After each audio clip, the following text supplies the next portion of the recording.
Okay, so when it comes to Batman, covering Endgame, when it comes to Batman, it's a very weird situation. And the reason why is because of Darkseid War. Darkseid War was basically the story that just threw a wrench in everything, right? Because you had like Superman stories, and you had Green Lantern stories, and you had Wonder Woman stories, and Flash stories, so on and so forth. And then suddenly it was Darkseid War. Now, for a lot of people, or for a lot of characters, it sort of made sense. But for Batman, it caused all kinds of problems. And this is really where the continuity sort of comes into play with the whole DCU creativity over continuity and what have you. But truth be told, if we wanted to, if we so chose, we could just ignore Batman Endgame. We'd be ignoring an amazing story, but we could ignore Batman Endgame. Or we can try to figure out where Batman Endgame fits in this game of continuity with regards to DC Comics. So my initial thought on this is that if we had to kind of find a place to put it, what we could do is we could basically argue that Darkseid War takes place between Death of the Family and Endgame. Or we could say it takes place after Endgame at some point in time. We don't really know what that point is. Batman's interest in the Joker is still prevalent though during the events of Darkseid War, and so it would make sense that it could possibly take place before Batman Endgame. The problem with this is that if it did take place before Batman Endgame, then we would have seen it referenced in Batman Endgame. And so that's one of the crazy things that goes on with regards to the whole creativity versus continuity. So at the end of the day, we're just gonna go ahead and like tack this on as the story before the events of, or really before going into DC Rebirth. There are a couple stories, like I don't think Graveyard Shift is one of them. I think the next one is Bloom, and the one after that is Epilogue, but those are not wildly important. Those are really just kind of stories that are there for the offering of Bruce Wayne with regards to the whole DCU Jim Gordon Batman, but that was not a really well-received line of storytelling, so we can just kind of pretend like that didn't really happen. I enjoyed it, but for the sake of continuity, we're really not going to worry about that too much. But the fact remains here, Batman Endgame is exactly what it sounds like, right? It's the final event of the Batman comics. I know we did Endgame at one point on my channel here before. Those videos that I had scripted, I think those videos sucked. And so we're going back here and we're just redoing it because I think this is better. And so because of that, with regards to the whole Batman Endgame landscape, it creates a really interesting scenario with regards to this final battle between Joker and Batman. And that was really the nature of what it was that Scott Snyder was hitting on. Batman and the Joker are the 1-2 punch of comic books. And the reason why is because of the fact that the Joker is the most popular villain in comic books. Consistently rated at #1 at the top of everyone's list. The Joker's popular because he's funny, because he's dangerous, because he's kooky, crazy. No one knows what it is that he's gonna do. The other half of this is that Batman is rapidly becoming a superhero who's at the top of almost everyone's list. He consistently outsells Superman's comics. The only exception to that is right now in DC Rebirth, where I think that Superman is outselling Batman because the comics are so good. But during the New 52, Batman was outselling Superman by about 50,000 issues a month. It was crazy how much better he was doing. But the fact remains that when it comes to these two characters, they're just kind of the 1-2 punch of DC when it's good guys and bad guys. And because of that, it was always like the two went hand in hand. You could not have Batman without the Joker. You couldn't reboot Batman without reintroducing the Joker somewhere along the line. Scott Snyder draws on that and says the relationship between Batman and Bruce Wayne transcends comics, it transcends the Joker schemes. It goes into this realm of something eternal. It goes into this realm in this, eternal battle between good and evil, because that's what it represents. And so picking up with this whole Endgame conflict, we initially joined Alfred Pennyworth, Julia Pennyworth, and Bruce Wayne. Now, Julia Pennyworth we can reference here, but we don't really need to know much about her. And the reason why is because she has vanished in DC Rebirth. As far as I'm aware, she is gone, never to be seen or heard from again. And so because of this, during the events of Batman Eternal, which was basically this year-long story that took place between the events of Death of the Family and Endgame, Julia Pennyworth was introduced as this girl who was the alleged daughter of Alfred Pennyworth. And Alfred basically kind of brought her in. She became a part of the Bat family, but she was really more of like the information backup. She was really one that was just kind of there operating behind the scenes, very much in the same capacity that we were traditionally used to seeing Alfred Pennyworth perform. And so really she's just kind of like the information person. Think of her as a less significant, smaller version of like Oracle from Batman, from Barbara Gordon when she was in a wheelchair. So in the middle of their whole conversing and talking and so on and so forth, Batman's immediately attacked by Wonder Woman. Now that's what makes this so cool, is because of the fact that that this is basically Batman taking on the entirety of the Justice League. Now, Batman fighting the Justice League raises as many questions as it answers, because if you talk to any Batman fan, they'll tell you, oh yeah, Batman would easily be able to take on the Justice League, no questions asked. I know that because I like him. But if you were to talk to like a Wonder Woman fan, they'll say, no, Batman could never take out Wonder Woman. Wonder Woman's way too capable, she's way too strong. I know that because I like her. Superman, the Flash, Green Lantern, the whole 9 yards. People just stick with the comic book fans that they enjoy the most. For example, I'll say that forevermore that Professor X is the only good leader of the X-Men. Nobody will ever be as good as him. I don't care what people do with Cyclops. But the fact remains here that for the character of Bruce Wayne, one thing that Scott Snyder's been doing the entire time is just building on the nature of him, his intelligence, what he's capable of, so on and so forth. And it's very much a reference to Tower of Babel. For those of you guys who don't know, Tower of Babel was a story that we did a video on, but it basically detailed the idea that Batman had these different protocols, more or less, on how to take down each member of the Justice League. But with regards to this scenario, it really just kind of pops out of nowhere. And so Batman doesn't really have time to enact these protocols. And an argument could be made that with regards to this being the new 52, that maybe no such protocols actually exist. But regardless of the scenario, he does know how to take down these different members of the Justice League. He does know how to incapacitate them. With the character of Wonder Woman, hand-to-hand combat is out of the question. Bruce Wayne just does not have the capacity to take her on. She is a warrior first and a woman second. And so because of that, the ability to reason with her isn't there because she's not in her right mind. She's not in control of her full faculties. And so as a result, Bruce Wayne's basically required to kind of bring in this giant mecha suit, and he does what he can, and he's able to hold her off to a degree. But then we actually have her, once she's kind of defeated to a degree, we actually have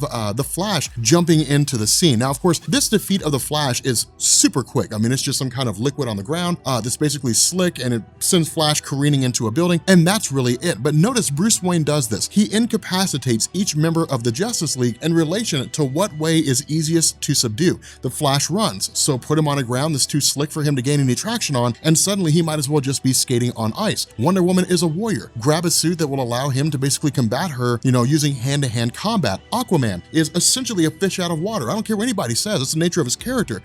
Put him in a situation to where he basically will not be able to access water, and eventually you'll start wreaking havoc on his body's structure. Superman is the kicker. And the reason why is because after all these members of the Justice League have been defeated, Superman arrives on the scene. Now, this goes without saying. Historically speaking, you allow any Batman story, any Batman line of comics to go on long enough, Batman and Superman will fight. It's just the nature of the beast. It's the way it goes. It's just every single time it always happens that way because we like to see them fight. I love to see Batman and Superman fight, but it always ends up going that route. Now, with regards to Superman's arrival here, what we're also basically shown is that the Justice League is not in their right mind because of the fact that the Justice League have been Jokerized. They have been infected with the Joker toxin. Now, this creates an even more dangerous situation because it's not as though, Batman it's not like, he just like stole Lois Lane from Superman, right? It's not like he's just like, your girl's mine now, and he just ran off with Lois Lane and that's the end of that, and she just bailed out on Superman. That's not the case. He can't talk Superman down. He can't rationalize with Superman. He's just running amok. He's doing what he's told by the Joker. He's just influenced by the Joker's schemes and fighting against Bruce Wayne. The caveat to this comes in the caveat of every Batman fight when it comes to Superman invoking kryptonite. I cannot think of really any major circumstance where Batman has fought Superman and kryptonite has not been invoked in some form or fashion. And so because of this, we basically have Batman using kryptonite gum more or less. It's basically gum that has kryptonite particles that he just spits in the eye of Superman. And that's how he brings Superman down. That's really it. But it also makes sense. I mean, that's the struggle that you have when you have a Batman and Superman, a story where the two of them are going to fight. The question is, how do you have a man who's really smart and really good at fighting, but has the normal strength and abilities of a regular human being going against a veritable god? How do you end that story effectively? You do it the only way you can do, and you use kryptonite. That is the crux of every argument when it comes to Batman versus Superman on every forum, everywhere, across the world. It's always the idea, well, what if Batman didn't have kryptonite? It's like, well, then he would probably die, and that fight would be over really, really quick, and it wouldn't be interesting at all. And so because of that, we always, end up seeing kryptonite invoked here. But with the idea of the Joker basically Jokerizing the Justice League, once they're defeated in turn, it's now on Batman to begin going through and finding out why. Now, the reason why this is such a huge deal is because for the most part, the Justice League have never really been subdued by the Joker. Now, what this tells us is the lengths the Joker is going to go to in order to try to get his hands on Batman, in order to basically take this, from the realm of being a, hey, let's just run around and get into a fight, to the realm of actually being a dangerous scenario. But at this point, we transition over to what's left of Arkham Asylum. Now, the reason why I say that is because during the story Batman Eternal, which basically dealt with the idea of Hush rallying the various Batman villains and facing off against Bruce Wayne, Arkham Asylum was destroyed in its entirety. Now, there were a few other things that went into that, but ultimately it led to Wayne Manor being confiscated and then transformed into a new Arkham Asylum. And so with that in mind, one of the orderlies who had worked in Arkham was a guy by the name of Eric Border. Now, Eric Border had about 5 comic book appearances prior to this particular story. And Eric was just a guy that Batman had worked with occasionally, where they were trying to access like the cell of the Joker or something along those lines. But Eric was always a background character that nobody ever had any reason to question. He would just kind of show up for a little bit and then he would do something and then that would really be it. He was as forgettable as virtually any other character in comics. The great thing about Snyder writing is he says, yeah, but remember that really forgettable guy? What if he was a very important guy? And what we end up having here is Batman just kind of making his way through Arkham,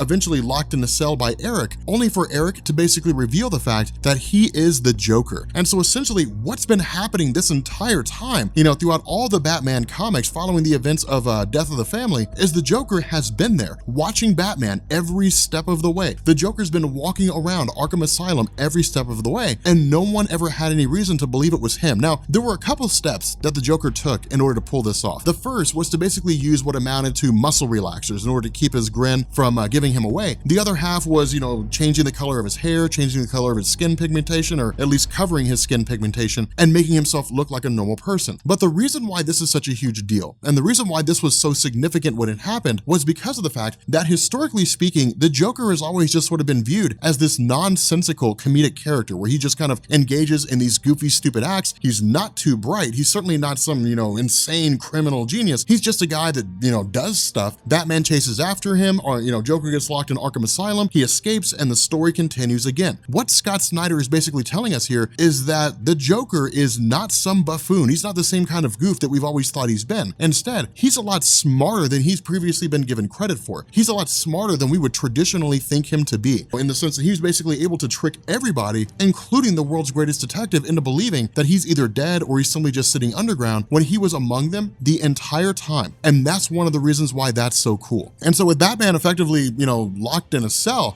the idea is that the Joker's essentially going to run amok throughout the entirety of Gotham City. He's going to unleash absolute pandemonium and absolute chaos. Now, the problem with this little bit of storytelling here is that Snyder kind of has to jump around a bit. And the reason why is because of the fact that I would imagine that to a degree, this story was probably fast-tracked. If I were going to be honest with you guys, I would imagine Batman Endgame was probably slated to be a 7 or 8 issue story arc, and I certainly think it would have helped to flesh out some of the small little tidbits here and there. But in this instance, we don't know how Batman got out of his cell in Arkham Asylum. He just did. Now, with regards to Scott Snyder, having this happen, he does it in a couple different ways. He's like, look guys, it's Batman. He's gonna find a way out. I mean, it's, he's not gonna be stuck in a prison cell forever, especially not the prison cell of the old Arkham Asylum that he'd visited so many times before. Surely he would just have to know the ins and outs and he would always have a way out. And even if he didn't, he would just find a way out for himself, whether it's using something out of his infinitely stored utility belt to blow the hole in a wall or whatever the case may be.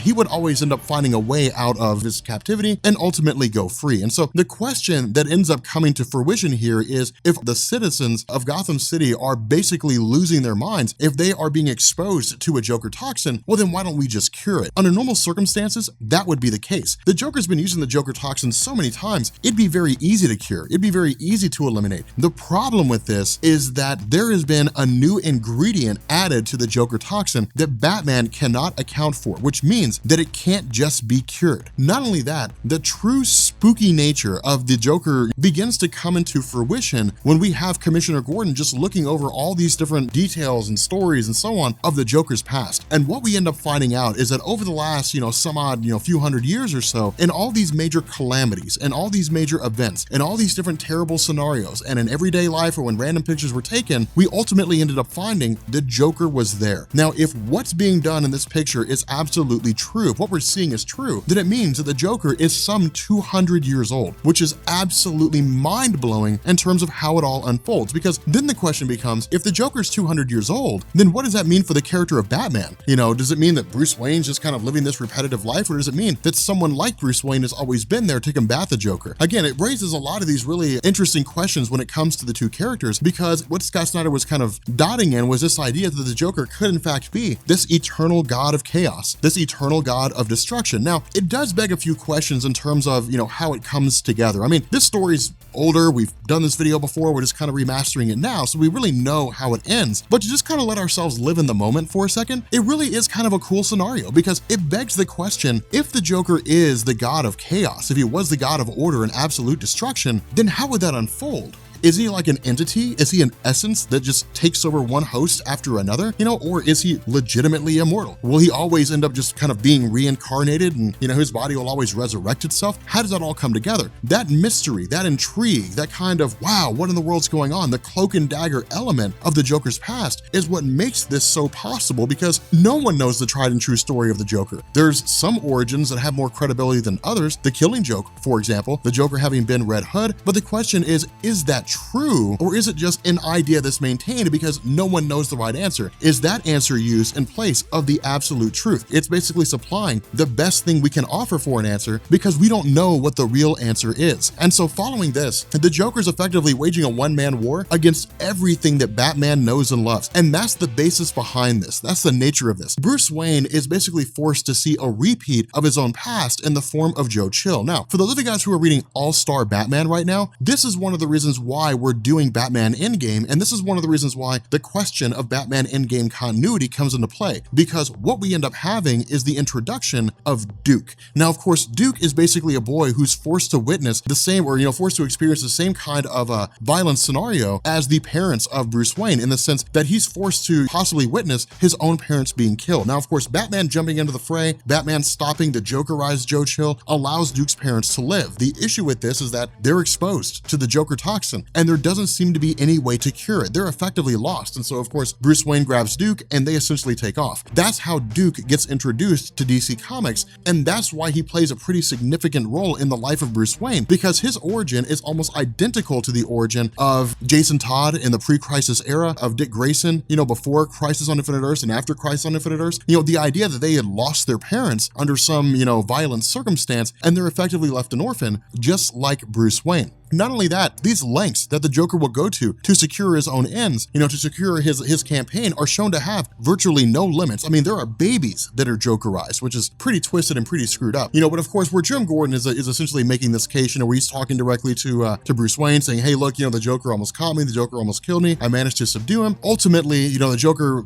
effectively comes back and ends up taking out Commissioner Gordon. Not really permanently, not really killing him. I mean, he stabs him in the chest with an axe, so you would think that would basically get him killed. But then we end up having, you know, we end up having Commissioner Gordon just kind of pop up with his Joker toxin. Now, again, at this point, it's doing what can be done in order to stem the tide of absolute chaos of Gotham City. And that's really the significance of this moment, is because the city's just devolving into complete and total pandemonium. You have soldiers who are Jokerized and they're just riding around in tanks, carrying out the Joker's wishes and wants. You have people who are just ripping the town apart. I mean, it's just absolutely nuts. And it's a really, really cool moment to see. And it's a really cool bit of chaos that goes on here. And the reason why is because there's always been this sort of decorum with the Batman landscape, right? Like things get close, you know, things get close to the point where maybe Gotham's a little bit beyond redemption, maybe it's a little bit beyond hope, but it never quite crosses that line. The city of Gotham never quite steps off that ledge. There's really no one to push it there. And an argument could be made that all the Joker's really doing here is exposing Gotham for what it really is, a city that's just slowly spiraling out of control, and Batman doing the best he can to stem the flow. But what happens when this wall that's got these few punctures here and there, and water spewing in, and Batman's keeping the water coming in with little bits of gum? What happens when somebody starts blowing a hole in that wall? Well, there's no one to stem the tide. He's basically just revealing Gotham for its true nature, the insanity of the city, the fact that it's beyond any real measure of hope, the fact that it is a city that's quite literally just in a state state of self-destruction. Now, of course, Bruce Wayne's journeys and his desire to try to figure out what's going on, what this hidden chemical compound is in this virus, brings him to a villain by the name of Crazy Quilt. Now, as far as I'm aware, Crazy Quilt, as he exists here in the New 52, is a wholly new creation, or kind of a rework by Scott Snyder, but this is the first time we've seen him. Of course, he's a Jack Kirby character that goes all the way back to really before the New 52, and maybe even shortly after Crisis on Infinite Earths, possibly even before. But this is really just kind of like a new iteration of him. But he's really just a guy who's kind of obsessed with, with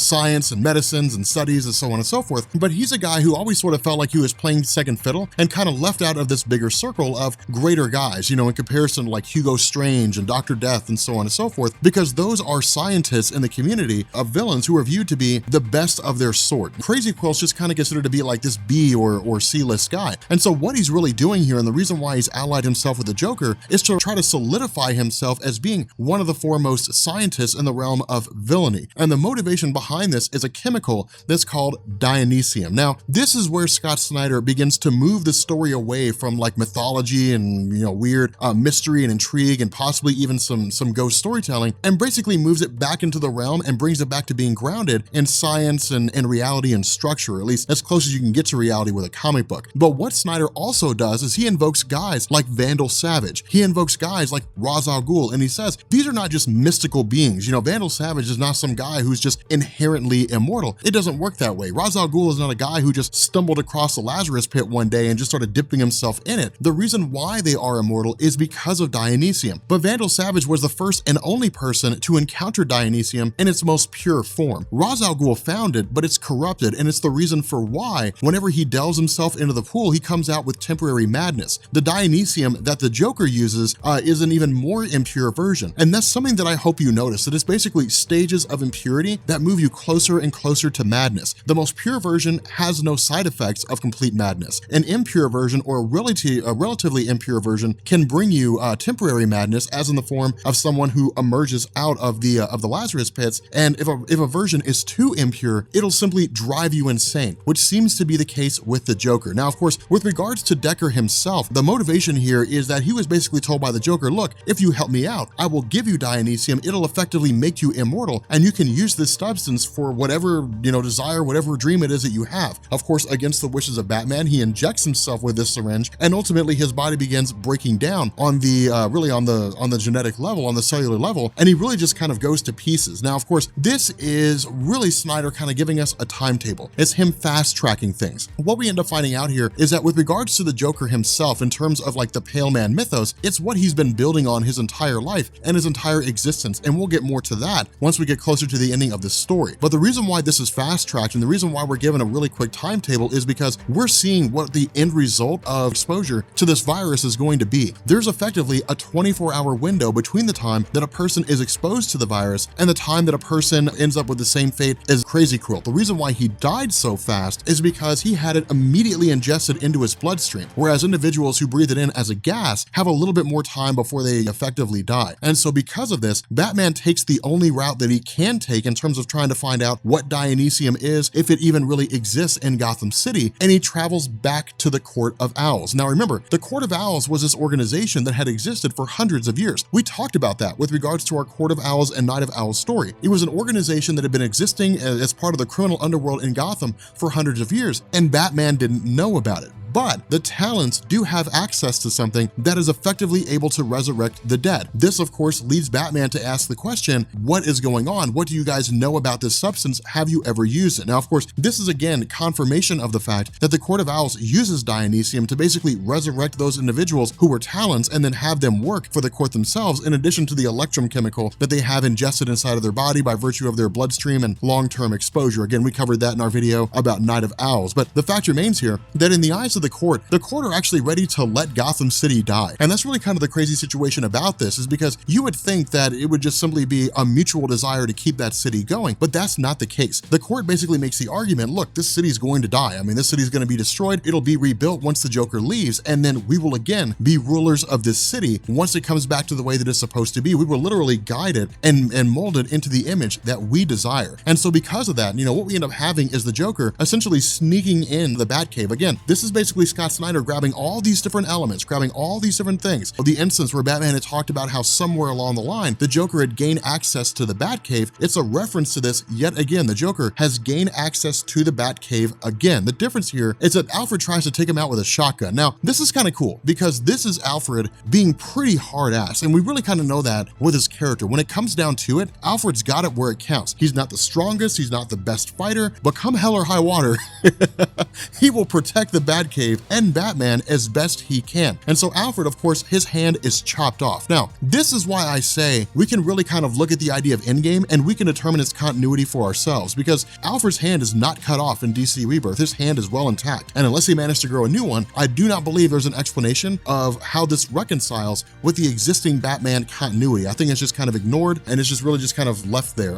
It may have been reattached in a story that I'm not familiar with, but as far as I'm aware, like, it was just cut off and that was really the end of that. But with the Joker kind of going through with this massive parade throughout Gotham City, as grotesque as it is, ultimately the Bat family kind of stems things off as best they can. They do what they can to kind of save the day, but it ultimately comes down to Batman actually making friends with the various members of his rogues gallery. And again, this is really one of those scenarios where it's just mutually assured destruction, MAD, if they don't act together. And so it's really in the best interest of the various villains, Poison Ivy, Clayface, so on and so forth, to work together in order to bring the Joker down. Now, this also begins the process of us being able to see Clayface become a good guy. And that's one of the cool things. It's slow. It's a very, very slow build, but these are the baby steps. These are the things that eventually lead into that. And so what ends up happening is, of course, Batman comes up with a plan because it's Batman and he's always got a plan, and the story's got to end somehow. And so what ends up happening here is it's really like Dick Grayson dressed as Batman serving to distract the Joker. And where the Joker initially believes that he's effectively taking control of Batman, basically has him held captive, ultimately when the ruse is revealed and it turns out to be Dick Grayson, the Joker immediately picks up on the fact that Batman's found Dionysium. And so, of course, with the various bombs planted around the Dionysium mine effectively having been not really deactivated, but basically kind of held off by Julia Pennyworth, what this does is it leads to a final confrontation between the Batman and the Joker. Now, the reason why this is so huge and the reason why this is so important is because Scott Snyder is doing a lot more than just saying, and it's Batman and the Joker fighting each other. It's not like that. Instead, this battle is designed to represent every ounce of conflict the two have ever had. Every instance where they've ever fight, going all the way back to Batman #1. Every instance where the Joker and Batman have come together, they've engaged in some campaign and the Joker's defeated and he goes to Arkham Asylum. This is designed to be the story to end all stories, the battle to end all battles between the Joker and Batman